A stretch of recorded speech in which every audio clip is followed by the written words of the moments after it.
नमस्कार विद्यार्थी मित्रांनो.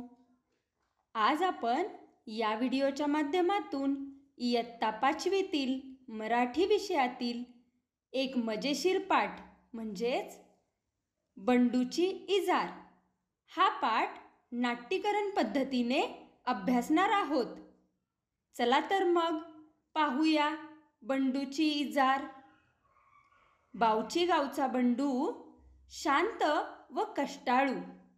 आपण भलं आणि आपलं काम भलं असा त्याचा स्वभाव. सगळ्या गावात त्याच्या या स्वभावाची चर्चा. सकाळी लवकर शेतात जायचं, दिवसभराचं काम आटोपून संध्याकाळी घराकडे यायचं, घरी आल्यावर आपल्या मुलीशी खेळायचं, कट्ट्यावर चक्कर मारायची अन जेवायच्या वेळी पुन्हा घरी यायचं असा त्याचा दिनक्रम. सावळा रंग, शिडशिडीत अंगकाठी अन नाकासमोर चालणारा बंडू. एका वर्षी पीक पाणी बरं झाल्यावर बंडूनं कुटुंबासाठी नवे कपडे अन स्वतःसाठी इजार शिवली. धोंडूमामांनी कपडे शिवले खरे, पण त्यांचा अंदाज जरा चुकला. पुढे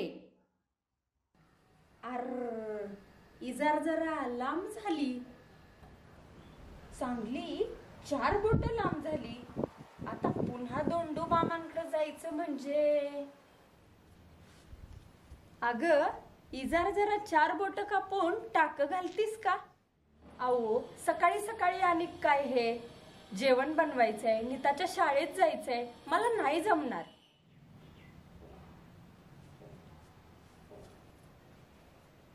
सुबे, अगं इजार जरा 4 बोटं कापून टाक घालतीस का? नाही दादा, मला केवढा अभ्यास पडलाय, आता कॉलेजची वेळ होईल, तू आईला सांग की.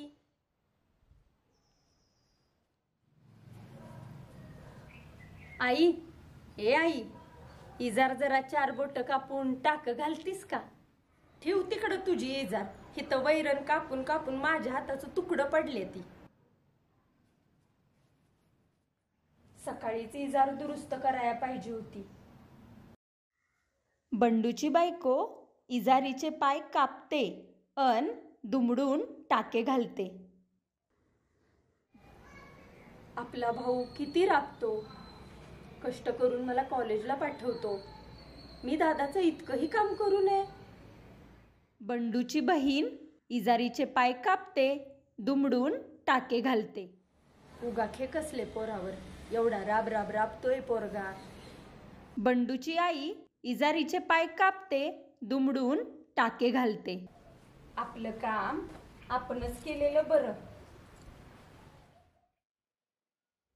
बंडू इजारीचे पाय 4 बोटं कापतो व दुमडून टाके घालतो.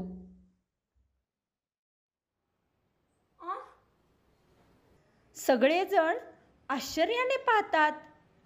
मी इजार 4 बोटं कापली, मी पण. अगं बया, मी पण इजार 4 बोटं कापली आणि मी पण. चौघेही खळखळून हसतात. आता इजारीची चड्डी झाली, यात चूक नक्की कोणाची यावर तुम्ही विचार करा. काय मग विद्यार्थी मित्रांनो, आवडली का बिचाऱ्या बंडूच्या इजारीची गोष्ट? आता आपण स्वाध्यायातील काही प्रश्न अभ्यासूया. बंडूच्या इजारीचे पाय 4 बोटं कापले म्हणजे पाय असणारी इजार सजीव आहे असं आपण म्हणत नाही, पण बोलताना आपण असेच बोलतो. इजारीसारख्या कितीतरी वस्तूंना वेगवेगळ्या अवयवांची नावे वापरतात. आपण बोलताना बोलतो पहा, कपाचा कान, कपाच्या दांड्याला आपण कपाचा कान असं बोलतो. नारळाचा डोळा, आंब्याच्या कोळीचे केस, वडाच्या झाडाचे शेकडो हात, खुर्चीचा पाय, सुईचे नाक अशा कितीतरी वस्तूंना आपण अवयवांची नावे वापरतो. पुढे दिलेल्या वाक्यामध्ये कंसात दिलेल्या शब्दांपैकी योग्य शब्द वापरून वाक्य पूर्ण करा आणि त्या वाक्याचा अर्थ देखील लिहा. पर्याय दिले आहेत पहा, कान, पाय, डोळा, पाठ, तोंड. यापैकी योग्य शब्द वापरून पुढील वाक्य पूर्ण करायची आहेत. चला आता वाक्य पाहूया. चुलीवरच्या तव्याची टिंबटिंब काळीभोर झाली होती. आता चुलीवर तवा ठेवल्यावर तव्याची खालची बाजू, मग त्याला आपण काय म्हणतो रे यापैकी? बरोबर आहे, तव्याची पाठ असं बोलतो. चुलीवरच्या तव्याची पाठ काळीभोर झाली होती. बरोबर उत्तर आहे पाठ. दुसरं वाक्य बघा. कपाचा टिंबटिंब तुटला होता म्हणून दिलावरने चहा ग्लासात ओतला. काय बोलतो आपण कपाच्या दांड्याला? तर कपाचा कान तुटला होता म्हणून दिलावरने चहा ग्लासात ओतला. तिसरं वाक्य. हा नारळ नासका निघणार, नारळाचा टिंबटिंब पाहून धनव्वा म्हणाली. तर नारळाचा डोळा असं आपण बोलतो. हा नारळ नासका निघणार, नारळाचा डोळा पाहून धनव्वा म्हणाली. हे बरोबर उत्तर आहे.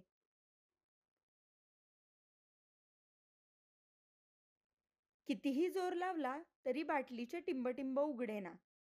बाटलीचे बूच याला आपण यापैकी कोणता शब्द वापरतो? तर तोंड असा आपण शब्द वापरतो. कितीही जोर लावला तरी बाटलीचे तोंड उघडेना. खोलीतल्या एकमेव खुर्चीचा टिंबटिंब मोडला होता म्हणून मी जमिनीवर बसलो. यापैकी पाय असा इथं योग्य शब्द ठरेल. खोलीतल्या एकमेव खुर्चीचा पाय मोडला होता म्हणून मी जमिनीवर बसलो. तर अशा प्रकारे अजून काही उदाहरणे शोधून तुम्ही त्यांची यादी करा.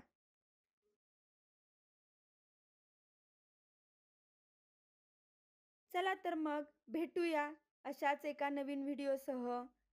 धन्यवाद.